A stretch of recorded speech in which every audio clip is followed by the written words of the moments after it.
It's 9 a.m. You sit down to work on that important project. You open your laptop, take a sip of coffee, and your phone buzzes. Just a quick check. 2 minutes later, you're 3 Instagram stories deep, someone's texted you, and you've somehow ended up reading about a celebrity you don't even care about. You snap back to your task. 5 minutes pass. An email notification. You tell yourself you just scan it quickly. 15 minutes vanish. By noon, you've been working for 3 hours, but accomplished maybe 30 minutes of actual focus work. Sound familiar? Here's the alarming truth. This isn't just a bad day.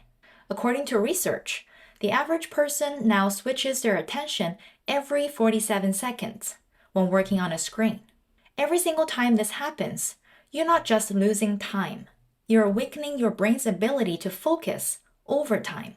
That's why you end days wired and scattered, busy for hours, focused for minutes. There is a silver lining though. The same researchers emphasize this isn't permanent damage. It's a trained pattern, which means it can be retrained. In this video, I'm going to show you ways to reverse this damage and rebuild your focus in the next 4 weeks. Let's first look at why focus feels impossible now. Social media trains a constant novelty reflex. Short-form feeds reward rapid, repeated shifting, so your brain starts expecting the next hit. Recent studies found that heavier short video use is associated with weaker top-down control over attention. It negatively impacts self-control and diminish executive control within the realm of attentional functions. This matters for your day because if your baseline drifts toward check again, then even neutral moments, waiting for code to run, a thought gap in writing, feel like prompts to switch before any external notification shows up. That's the habit we're about to retrain. Always-on communication fragments your workday. When the channels never stop, your attention slices itself into micro tasks. In a randomized field experiment, people who checked email only 3 times per day reported significantly lower daily stress. The urge to respond fast is its own strain. Workplace tele-pressure. The preoccupation and urge to respond quickly to work-related electronic messages is positively associated with more burnout and poor sleep quality. Finally, the uncomfortable one. A lot of the distractions actually come from us. Field studies of real workplaces found that people were just as likely to interrupt themselves as to be externally interrupted. In practice, that's the silent tap switch, the inbox peek, the just a second phone glance. No Slack notifications required. The impulse lives inside your workflow, so your focus isn't a guarantee, even in a quiet room. The science behind all this. When you switch tasks, your mind has to put one set of instructions away and load a new one, like changing gears in a car. Do it once in a while and it's fine. Do it all day and the engine will struggle. That's why those just a peak moments slow you down and make mistakes more likely.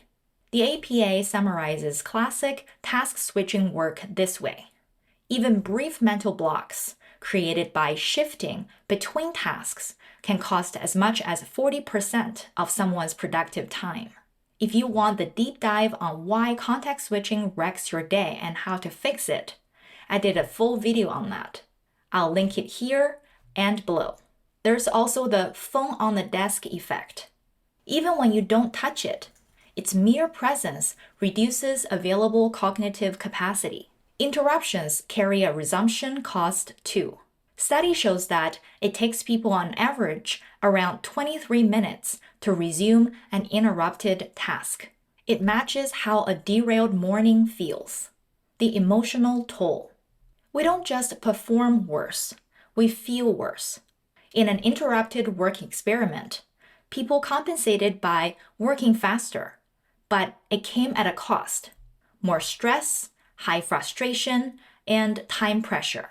Repeated interruptions elevated cortisol, your stress hormone, even when people didn't report feeling more stressed.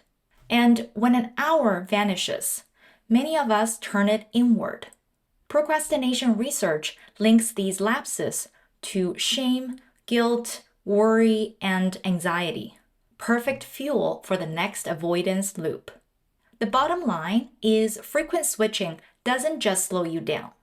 It quietly elevates stress, frustration, and self-doubt, making the next distraction more tempting. Now that we understand why it is so hard for us to focus on our tasks and the science behind what happens to our brain and bodies when we are distracted, here is a 4-week plan to correct course and rebuild our habits to focus better. Week 1. Build the foundation. Let's start small and winnable. Our goal for week 1 is 1 protected focus session. I use a physical timer on my desk, not my phone. When the timer is running, my focus is on 1 tab, 1 task, and 1 note page. The physical timer is to tackle what we already know about what the mere presence of the phone can do to our focus. I put my phone in another room so it's out of sight altogether. I typically set it for 45 minutes before a 10-minute break, but many people can fall in between the 25 to 60-minute range. A 2023 study found that structured break schedules, think Pomodoro style, were associated with participants reporting more concentration and motivation than ad hoc breaks. Test it out and find out what works best for you. Week 2. Remove decision friction. Here's the thing about willpower. Many of us try to white-knuckle our way through the day, relying on pure determination to stay focused. And when we slip up, we feel terrible about it. But here's what I learned. The problem isn't you. It's how everything is set up. A huge chunk of our failure happened in that space between wanting to do something and actually doing it. There's research on this called implementation intentions. Basically, it's the idea of making, if X happens, then I'll do Y plans. And across all kinds of studies, this approach consistently helps people follow through. When you pre-decide the when, where, and how of something, you're not negotiating with yourself in the moment when your willpower is already drained. So this week, we're going to remove recurring decisions before they even show up, so we can stop wasting our mental energy on trivial stuff and save it for the work that actually matters. Here are a few places you can get started. First, pre-choose exactly how you'll start tomorrow.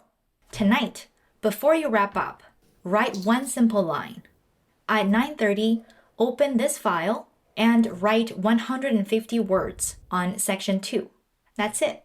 You wake up tomorrow and you land.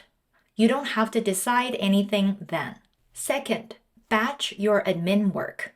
Pick 1 daily time slot for email, forms, all that stuff.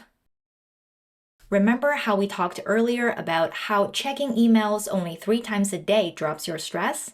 This is how you can make that happen by design, not by accident. Third, create micro menus for routine choices. 3 breakfasts you rotate, 2 work outfits, a journal entry to warm up your mind for the day. Fewer options means fewer moments where you stall out. Capture ideas without screens. Keep a pocket notebook and pen with you. This is a personal favorite. When an idea comes up, I jot it down by hand. No phone, no distraction rabbit hole. This is what researchers call cognitive offloading. You're getting it out of your head so your working memory doesn't get hijacked. Here's why these help with the emotional toll we talked about earlier. When you rely on willpower alone and you miss, it feels like a character flaw, like you're the problem. But when you plan ahead and pre-decide things, you shift the fight out of the moment, and the accumulated sense of accomplishment will complete the virtuous cycle and motivate you to focus better. Week 3. Architect the environment to minimize the distractions. This is the week you turn into an environment designer. When I'm working, I already put my phone in another room. But if your notifications are synced across devices like mine, don't forget to mute the notifications so you don't get interrupted on other devices. I also use a separate browser profile for work. No social media bookmarks, no accidental YouTube. I full screen the app I'm using, keeping a paper notepad labeled later.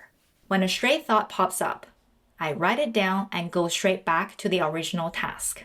That tiny move tells my brain, don't worry about forgetting. You've already written that down. Now go back to your work. You're protecting the goal in working memory, which helps you resist derailment when the world gets noisy. Week 4, identity and recovery. This is how we make the wins stick. By week 4, we have built some good practices to focus better. Now we need to turn them into habits that last. The key here is identity. You need to decide who you are and let your behavior follow from that. James Clear talks about this as identity-based habits. When you name who you are, like I'm the kind of person who protects deep work, the next choice gets easier to make. So here's what you can do. Write 2 identity statements with your own definitions. Keep these personal. Your definitions. Not what you found on the internet or what someone else says they should look like. After each session, jot down a quick done list. Progress monitoring itself increases goal attainment, and repetition over weeks is how habits become automatic. Remember to give your brain real recovery. 30 minutes of low cognitive rest, a short walk, a stretch, or window gazing. If you do choose to scroll on your phone, set a timer to stop before getting too deep. I also have a time limit set up for my apps. The hard stop has proven to be necessary on some days. These identity votes add up. Every time you focus on a session, every time you take that deliberate break, you're reinforcing, this is who I am, and this is what I do. And that's how 4 weeks becomes 4 months and becomes the way you work. When you protect your attention, you don't just get more done. You get to choose what your life is full of. That's really what these 4 weeks are about. Building the foundation with one protected session. Removing decision frictions that drain your mental energy. Redesigning your environment so distraction becomes invisible. And casting those identity votes and giving yourself real recovery so the habit actually sticks. It's a complete rebuild of how you work with your attention. If this video helps you understand why it's hard for us to focus and some ways to try and retrain our abilities to focus better, give it a thumbs up. Subscribe to the channel and the newsletter.